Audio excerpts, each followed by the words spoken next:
Brian Hayes. Thank you, President, and welcome once again to ECON. I know you answered earlier a question from my colleague Marcus Ferber on the issue of a hard Brexit. I wonder, could I just probe that a bit further? It was Christine Lagarde who recently said that a no-deal Brexit would have very serious consequences, not just for the UK, but for the Eurozone. Would you agree with that assessment? Now, I fully understand the fact that you're not part of the negotiations. I'm sorry, can you say it again? Yes, Christine Lagarde said recently that a no-deal scenario would have really dramatic and difficult outcomes for the UK, but also for the Eurozone. I just would be interested for your assessment on that.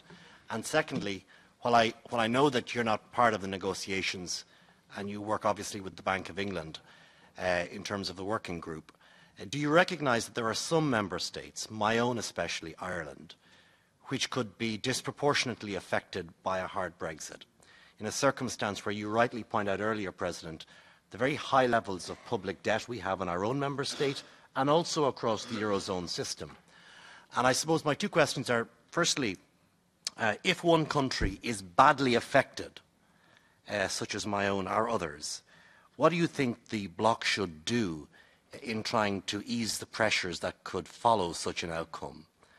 And secondly, what advice would you give to national competent authorities, to public authorities in those member states that are exposed from the potential of a hard Brexit, in terms of creating buffers or reducing deficits further in that circumstance of very high levels of public debt? What advice, as the President of the ECB, the person directing monetary policy across the Eurozone?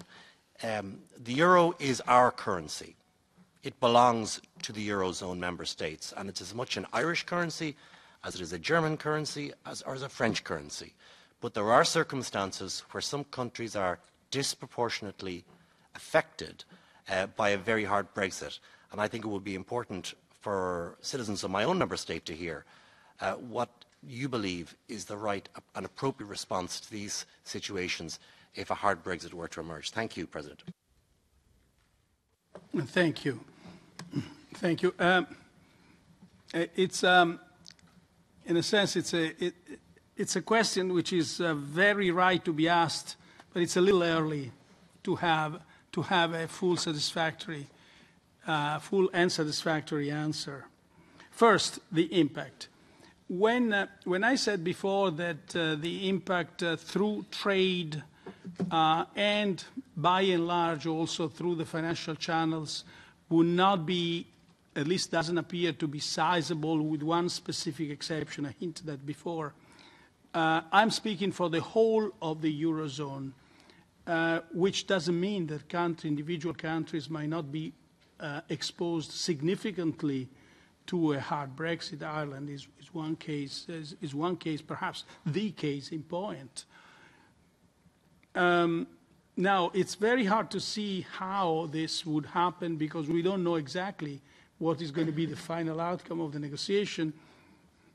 But would be the rest of the Union leave the country alone to cope with this? It seems to me very unlikely, given the fact that our values include solidarity. I'm expressing a purely personal view, of course, in saying that. Nothing like that is being discussed. We still think it's an unlikely event. But if we are to speculate about unlikely events, this seems to me the conclusion.